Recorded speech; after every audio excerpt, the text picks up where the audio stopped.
teu Espírito até transbordar, Deus, derrama o teu Espírito. Meu orgulho me tirou do jardim, tua humildade colocou jardim em mim. Se eu vendesse tudo que tenho em troca do amor, eu falharia.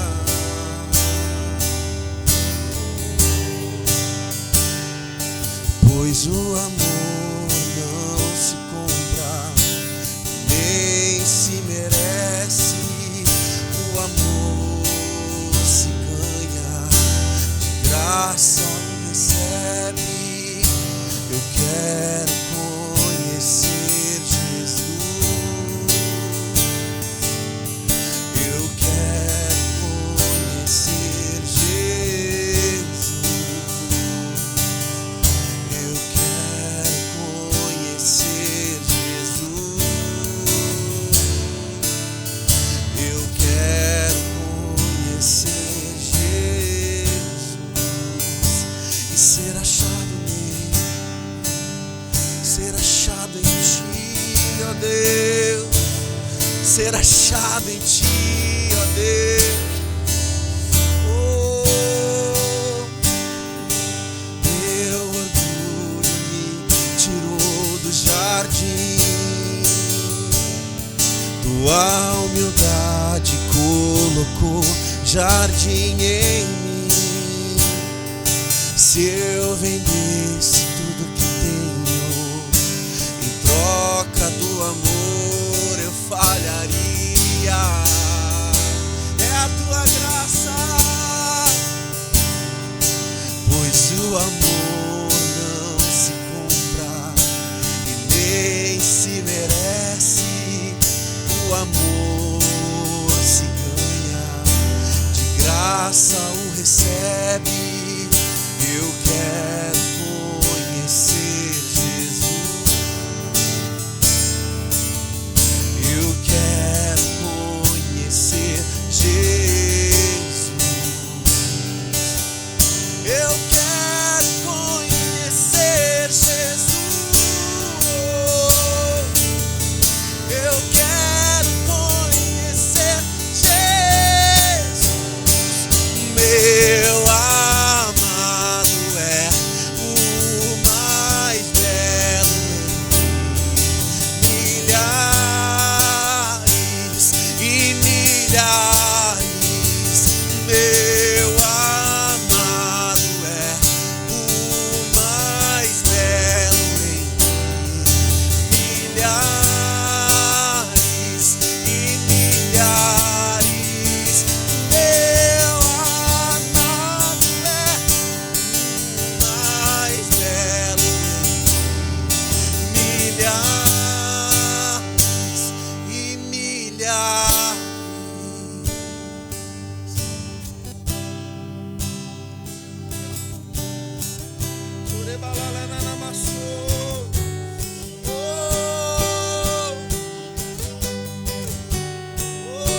Santo, tu és santo.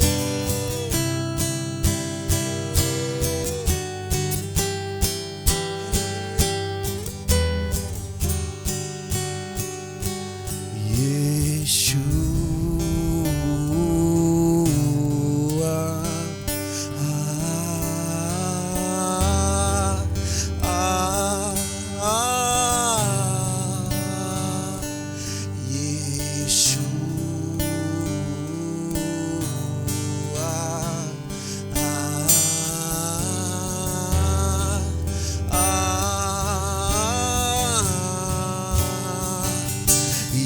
Yeshua.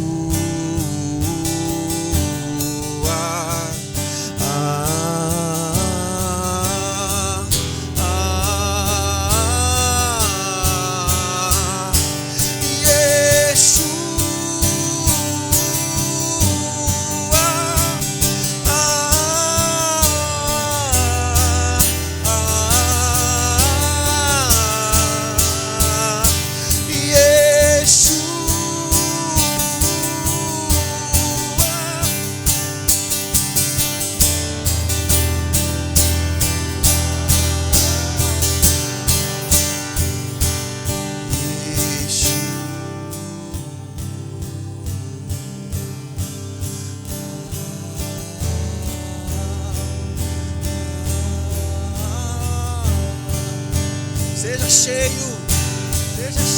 Espírito, seja cheio do Espírito.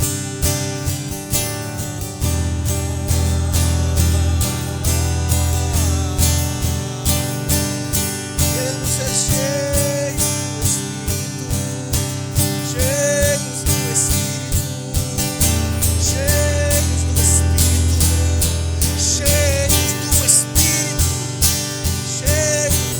cheios do Espírito, saindo transportando o povo.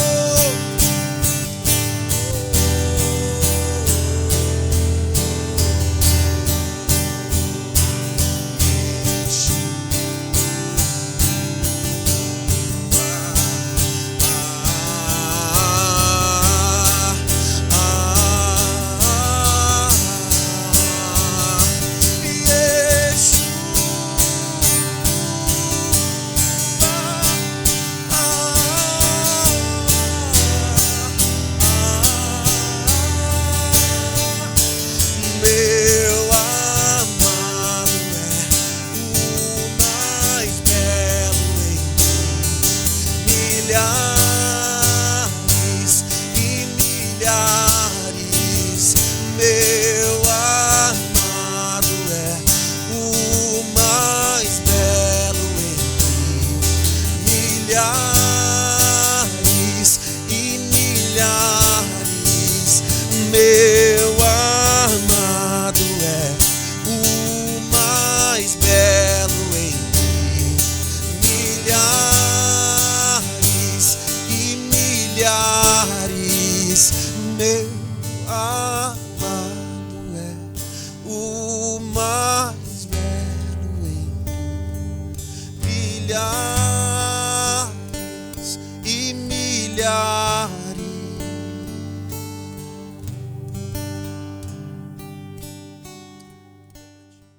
Pessoal querido, mais uma vez que privilégio estar com vocês aqui neste momento, vos trazendo uma mensagem que já tenho falado ela várias vezes e que nos fazem realmente entendermos que o reino de Deus e a sua justiça estão acessíveis a todos nós que cremos nisso. É um reino superior. Ele está no mundo espiritual, mas um dia ele se tornará também natural para nós. E eu quero trazer com esse aspecto do reino de Deus a palavra do Senhor em Mateus, no Evangelho de Mateus, no capítulo 6, salvo erro. Deixa eu ver. Ok.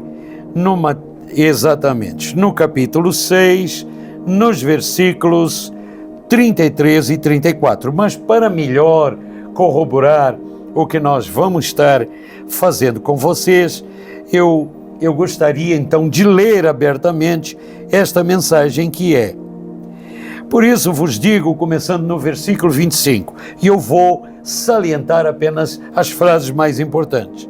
Jesus, enquanto esteve aqui na Terra há 2000 anos atrás, ele começou a trazer às pessoas como as pessoas precisam de priorizar as coisas de Deus em relação às naturais.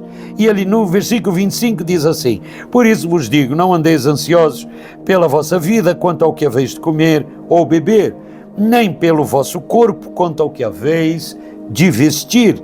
Não é a vida mais do que o alimento e o corpo mais do que as vestes? Versículo 27, um pouquinho adiante: qual de vós, por ansioso que esteja, pode acrescentar um côvado ao curso da sua vida? E por que andais ansiosos quanto ao vestuário? 28, versículo 28, considerai como crescem os lírios do campo, eles não trabalham nem fiam. Eu, contudo, vos afirmo que nem Salomão, em toda a sua glória, se vestiu como qualquer um deles. Versículo 32, versículo 31, novamente, versículo 30, o Senhor Jesus continuou dizendo: ora, se Deus veste assim a erva do campo, que hoje existe e amanhã é lançada no forno, quanto mais a vós, outros homens de pequena fé. No versículo 31, portanto não vos inquieteis dizendo que comeremos, que beberemos ou com que nos vestiremos, porque os gentios é que procuram todas estas coisas, pois vosso Pai Celeste sabe que necessitais de todas elas. E aí vem o versículo-chave: buscai, pois, em primeiro lugar, no versículo 33, o seu reino e a sua justiça, e todas estas coisas vos serão acrescentadas.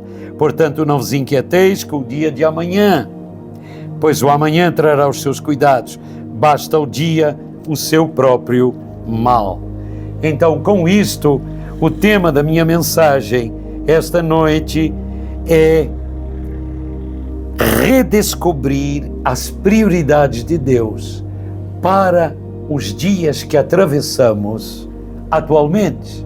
Parece que estamos num mar revolto de situações, o vento parece que está agitado e a nossa embarcação parece que não vai chegar ao porto seguro, que é a nossa vida, e parece que ela vai capotar a qualquer momento, que nem uma embarcação frágil no mar alto e revolto. Vamos ver o que é que a palavra de Deus nos diz. Então a minha mensagem é para trazer uma reflexão e ao mesmo tempo um alívio para todos aqueles que nos estão escutando e perceberem, vale a pena seguir a Deus, porque com a sua palavra que contém as instruções básicas para nós atravessarmos qualquer tempo, seja ele de bonança ou seja um tempo revolto, e sermos de bom êxito e bem-sucedidos, porque chegaremos ao nosso lugar final. Não é uma mensagem de autoajuda, mas que eu estou tentando trazer para vocês, mas sim uma mensagem que alimenta o nosso espírito humano e nos faz nós percebemos que vale a pena sermos pessoas de fé prática. E uma pessoa de fé prática é a pessoa que crê naquilo que está prometido, que Deus irá fazer e está fazendo, independente de ter visto ou sentido, seja o que for, disso que ele precisa ver acontecer. Amém? Então a fé funciona não do ver e do acontecer, mas ela funciona a partir do crer. O que está prometido?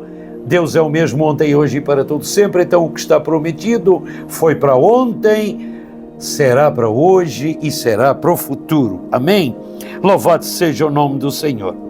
Ao dizer isto, o Senhor Jesus, naquele momento, voltemos aos tempos de Cristo, lá em Mateus 6. O Senhor Jesus, naquele momento, ao falar aquilo, estava causando um terremoto espiritual. E isso causou àquela sociedade, àquela cultura humana, de há 2000 anos atrás, um impacto, e todos eles pararam para escutar o que ele estava dizendo. Então, nos dias de hoje, nós vemos pessoas cultas. Então, por exemplo, eu estudei em faculdade as necessidades básicas do comportamento humano de Abraham Maslow, certo? Ok, todos nós estudamos isto. Ele era um cientista, psicólogo, comportamental, tá? E as necessidades comuns a todas as pessoas e culturas, que é alimento, tá certo? Água, vestimentas, abrigo, proteção, segurança, preservação, autorrealização e o próprio significado da vida. Essas são as necessidades humanas e comportamentais. Abraham Maslow definiu isso é dito até e explicado em faculdades, ok? Em qualquer parte do mundo hoje. Significa o quê? Significa, na prática, que precisamos de priorizar e adquirir as necessidades básicas para a sobrevivência do nosso dia a dia, é inerente ao ser humano. E nós podemos ver que o aspecto religioso, o aspecto espiritual, nós podemos ver que todas as religiões no mundo foram preparadas com base numa promessa de satisfação das necessidades humanas, não é mesmo? Ok, está comigo? Posso continuar? No mundo hoje, as pessoas lidam com a vida desta forma. Primeiro lugar, trabalham para viver. Segundo lugar, ou alternadamente, podem viver para trabalhar. Você está comigo? Ok, é ou não é? Ok, então podemos entender que a preocupação, por exemplo, no versículo 25, por isso vos digo, não andeis ansiosos pela vossa vida, essa preocupação vai gerar doenças no corpo físico, essa preocupação vai levar a estresse, vai causar hipertensão, vai causar doenças de coração e por aí vai. Antes de eu avançar nisso que eu estou trazendo para vocês, eu quero vos dar um exemplo que sempre mexe comigo acerca das histórias, portanto, que Jesus contava com fundo verdadeiro, que são chamadas na palavra de Deus hoje como parábolas. E eu gosto muito da parábola daquela mulher que havia perdido uma das suas 10 moedas de prata, que era a dracma, ok? A dracma era uma moeda feita, louvado seja o nome do Senhor, deixa ver, está ali assim, ok, achei, ok, lá em Lucas capítulo 15, versículo 8 em diante, a dracma era uma moeda grega feita de prata. Ela era muito usada nos tempos de Jesus e ela tinha um valor equivalente, essa moeda, a um salário de um dia de um trabalhador ou um servidor comum de um dia de trabalho. Então, a ênfase que eu quero dar para vocês é que, nesta parábola, o valor das pessoas e o que elas representam de valor para o reino de Deus. Enquanto Jesus não voltar, Deus procura os pecadores para salvá-los. Mas vamos à história da dracma. Lucas capítulo 15, versículos 8. Ou qual é a mulher, Jesus contando, tá? Que tendo 10 dracmas, se perder uma, não acende a candeia. Varre a casa e a procura diligentemente até encontrá-la.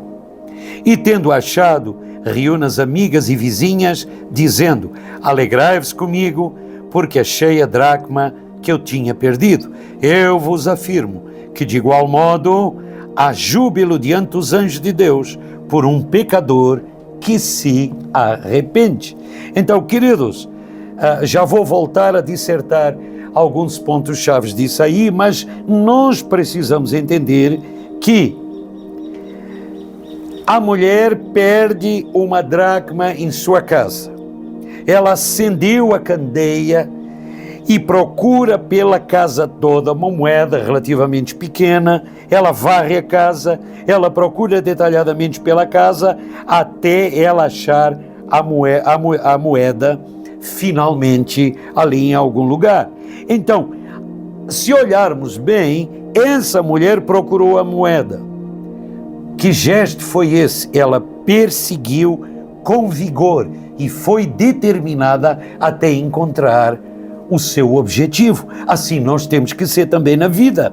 A mulher varreu a casa, ela procurou diligentemente e não desistiu. Muita gente desiste fácil, não se esforça por seguir adiante naquilo que Deus diz para continuar insistindo.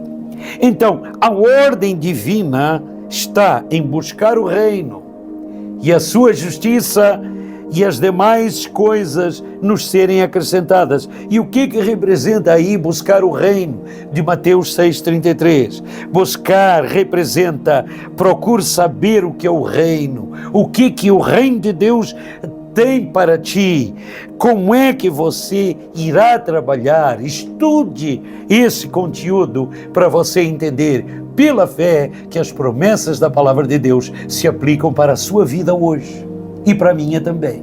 Amém? Posso continuar? Então observem o seguinte, vamos lá.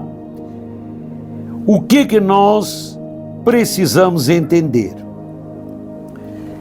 Preocupação leva a estresse, leva a hipertensão. O que é uma hipertensão? Eu não sou muito especialista nos aspectos médicos, mas hipertensão tem a ver com veias e artérias que se contraem, impedindo uma passagem de sangue contínuo no nosso sistema circulatório, não é mesmo?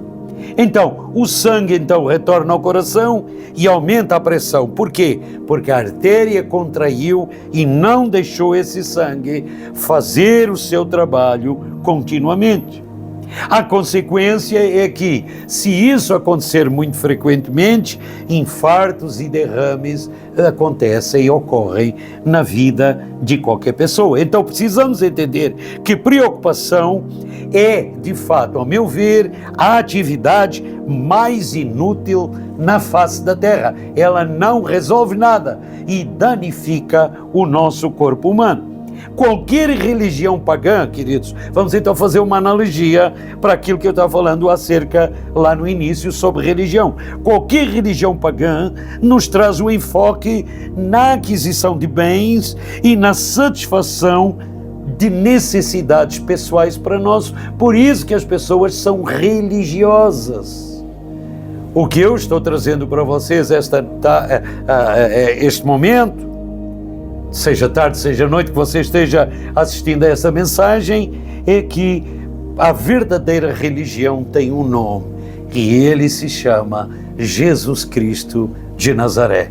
Permita eu falar um pouquinho mais acerca disso. Qual era o foco de Jesus Cristo?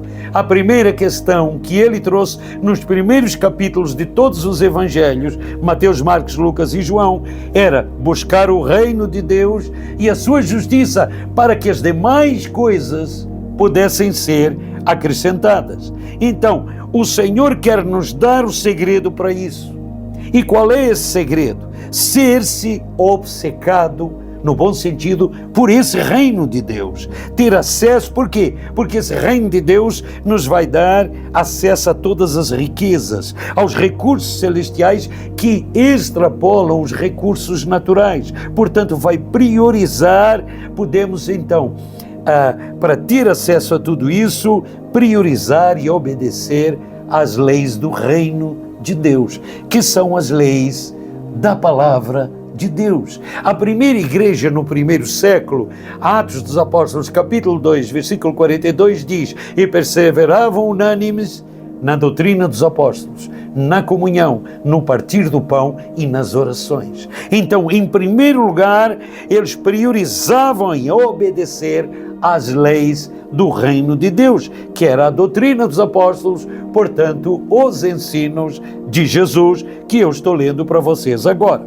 Então, há uma lealdade dividida.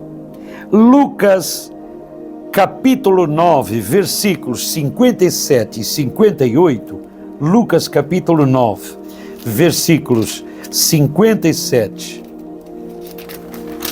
e 58, ok? Nós vemos que Jesus está pondo à prova as pessoas que queriam segui-lo realmente. Indo eles caminho fora, alguém lhe disse: seguir-te-ei para onde quer que fores.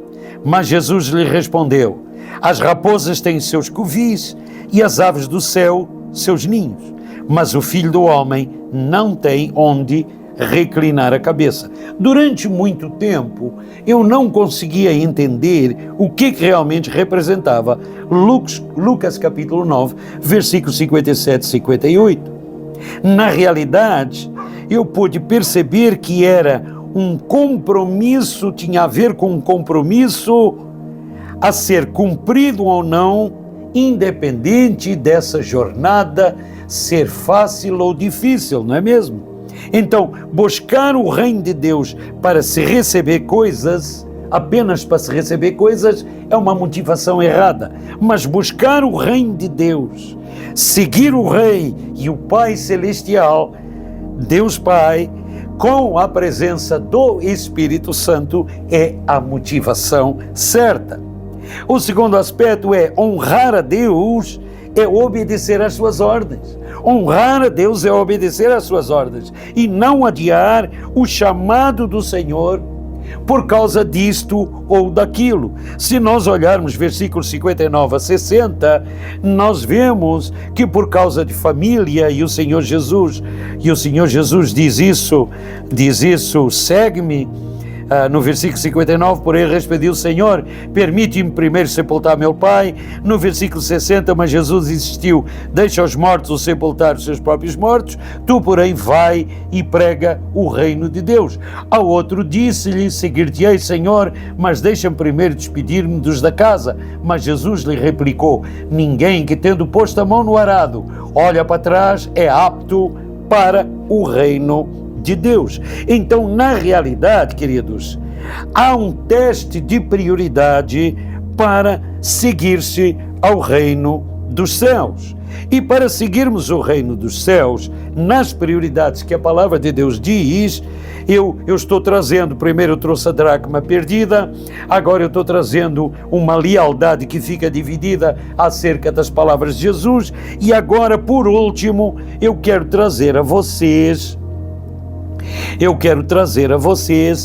o segundo Lucas, no capítulo 18, amém, um pouquinho mais adiante, no capítulo 18, no versículos 24, o que eu chamo o perigo das riquezas. O perigo das riquezas ou das posses, tá? Ok, o perigo do senso de posse. O Senhor Jesus estava claramente dizendo, versículos 24 a 27. Jesus, vendo aquele moço que o tinha procurado, que no versículo anterior disse assim, no versículo, certo homem de posição importante, perguntou-lhe: bom mestre, que farei para herdar a vida eterna? Respondeu-lhe Jesus: porque me chamas de bom? Ninguém é bom senão um que é Deus. Versículo 20. Sabes os mandamentos: não adulterarás, não matarás, não furtarás, não dirás falso testemunho, honra a teu pai e a tua mãe. Replicou ele: tenho eu observado tudo isso desde a minha juventude. Ouvindo Jesus, disse-lhe: uma coisa ainda te falta, vende tudo o que tens, dá aos pobres e terás um tesouro nos céus. Depois vem e segue-me. Mas ouvindo ele estas palavras, ficou muito triste, porque era riquíssimo. Então, o problema de bens materiais, o problema das riquezas. Então, esse perigo de senso de posse, o Senhor Jesus agora está dizendo, é mais fácil, no versículos 27, o que é que ele diz? Perdão, onde é que nós estamos aqui? Jesus, 18, 27, aqui. Mas ele respondeu, porque, no versículo 25, porque é mais fácil passar um camelo pelo fundo de uma agulha do que entrar um rico no reino dos céus. Ok? Riquezas, sermos ricos ou entendermos o que é termos a graça e o dom de Deus, ou uma coisa ou outra, ou será que podemos ter ambas as questões? Então, há uma pergunta-chave que o próprio Senhor Jesus faz, e é com isso que eu quero desenrolar, já partindo agora para a conclusão dessa mensagem, que eu acho que é tão importante para os nossos dias. A pergunta-chave é: se é tão difícil para um rico entrar no reino dos céus, há esperança para nós nos dias de hoje? Qual é a resposta? Ok, a resposta está em entendermos um pouquinho mais qual é aquela analogia que o Senhor fez acerca do camelo passando pelo fundo de uma agulha. Eu pesquisei isso a fundo e percebi que era um termo usado para 2 postes de madeira que eram fincados no chão, próximos um ao outro. Os camelos são animais grandes, muito cheios de pó e acabam ficando muito, com todo respeito à palavra, fedorentos, e de tempos em tempos eles precisam ser escovados e limpos, ok? Para os camelos passarem.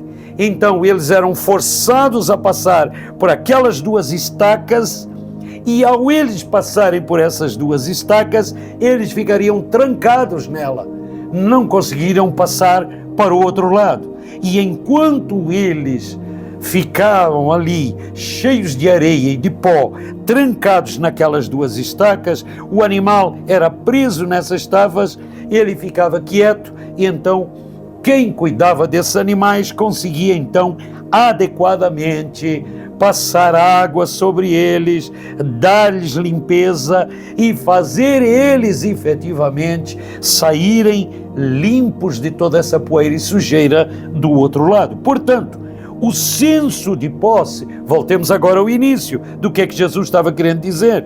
O senso de posse pode manter-nos como essas estacas de fora, ou seja, nós queremos entrar no reino dos céus, mas Deus, só Ele, nos ajuda a abrir mão disso. E na hora em que a gente permite ser limpo pela palavra, que nem aqueles animaizinhos faziam esse senso de posse, eles eram limpos e passavam para o outro lado. Então, vamos levar uma analogia, essa explicação, como fazendo uma analogia com esses camelos passarem pelo fundo de uma agulha, ok? Que é nada mais, nada menos do que apenas uma maneira simbólica de como esses postos eram nomeados, essas estacas, para se limpar esses animais. Nós vamos então analisar e concluir como isso é importante para nós nos dias de hoje. Nada do que a gente, na realidade, abandona em prol do reino irá se perder. Em primeiro lugar, nós vemos que Lucas 18, 28 a 30, Pedro diz assim para Jesus: Senhor, nós deixamos de tudo e te seguimos. Ninguém há quem tenha deixado casa, pais, ou irmãos, ou mulher, ou filhos, pelo reino de Deus. Jesus respondendo: e não haja de receber muito mais neste mundo e na idade vindoura a vida eterna. O que o Senhor Jesus queria dizer com isso? Queridos, tudo o que vocês abandonarem em prol do reino, na realidade vocês não estão abandonando, vocês estão somando junto galardões para aquilo que o Senhor quer que vocês façam aqui na terra. Esta é uma mensagem de ânimo, de fé, de restauração para eu e você entendermos que, seguindo as instruções de Deus, à luz da palavra, nós nunca estaremos por baixo e sempre avançaremos para a honra e glória do Senhor. Essa é a vida de fé do cristão. Ao desistirmos de tudo por causa do reino de Deus, a gente na realidade não estamos perdendo. Nós não estamos perdendo. Nós estamos sim recebendo muito mais nesse mundo, sem mencionar a vida eterna. Só que recebemos de formas diferenciadas. Eu posso citar aqui assim alguns exemplos que, em primeiro lugar, trabalhar sem parar para, por exemplo, conseguirmos a nossa casa própria é um gesto muito altruísta, sim, sem dúvida alguma. Mas é a prioridade de você, não de Deus. Sem a plenitude de Deus para a sua vida, o reino, de que facto adianta nós trabalharmos para termos resultado de coisas que o Senhor sabe que são necessárias para nós, sem a gente buscar o reino de Deus. Mateus 6,33 diz: mas buscai primeiro o reino de Deus e a sua justiça, e as demais coisas vos serão acrescentadas. As pessoas querem primeiro as demais coisas para que o reino e a sua justiça seja acrescentado. Meu querido, meu amigo, inverta esse papel.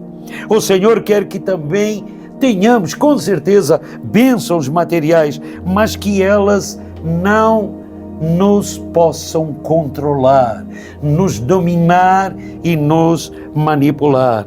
Desistir de tudo em prol do reino de Deus não é simplesmente jogar fora, não. Priorize o reino de Deus e continue fazendo as coisas que você vem fazendo, mas na prioridade certa. Entregue para o nosso amado Rei Jesus e para Deus em oração as coisas da prioridade certa, e Ele então lhe abençoará adequadamente. ser-se obcecado pelo reino de Deus. E há muito tempo eu anotei no rodapé da minha Bíblia, estou olhando aqui o rodapé das minhas anotações, um resumo desses princípios que eu acabei de passar para vocês nessa mensagem. Eu li um dia um livro de Myles Munroe e ele cita esses mesmos princípios, que é redescobrindo o reino de Deus, e lá esse autor traz alguma coisa que alegrou o meu coração, porque eu já sabia que realmente deveria ser dessa forma, mas ele expôs de uma maneira brilhante. E ele dizia assim: a maior tragédia aqui na terra, não é a morte, e sim viver sem os propósitos de Deus. Mas ele não parava por aí, e ele diz claramente: e o maior erro é estar atarefado, mas não se ser eficiente para o reino de Deus. Quando eu pensei que de fato esses dois pontos eu tinha que gravar forte na minha mente, eu então olhei e percebi que ele anota mais dois outros princípios mais no final daquele capítulo, daquele livro, e ele diz assim: o maior desafio é saber o que fazer na vida com Deus para andarmos no seu propósito e estarmos atarefados nas tarefas certas, para sermos não mais eficientes, mas para sermos eficazes. E por último ele arremata: se não for assim, lembre-se disto, e ele termina esse capítulo dizendo: o maior fracasso, de fato, é obtermos sucesso nas tarefas erradas que não são a favor do reino de Deus como prioridade. Amém? Vamos ficando por aqui. Concorde comigo, põe as mãos no seu coração e concorde comigo com esta oração.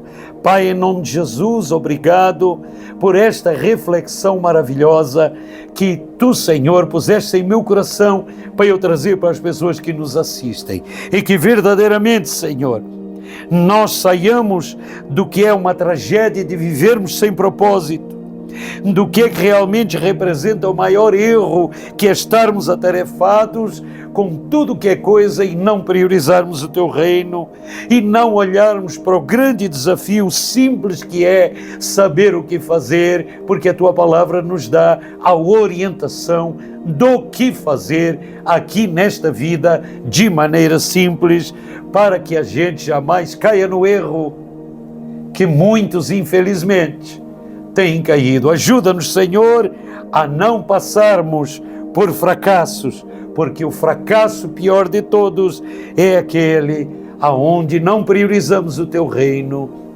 porque andamos em tarefas erradas. Papai, no nome de Jesus, nós Te agradecemos, porque todas as pessoas que nos assistem nesta hora sejam abençoadas em priorizar o Teu reino, em nome de Jesus. Vamos ficando por aqui e que Deus os abençoe grandemente. Até nosso próximo tempo. Bye, bye.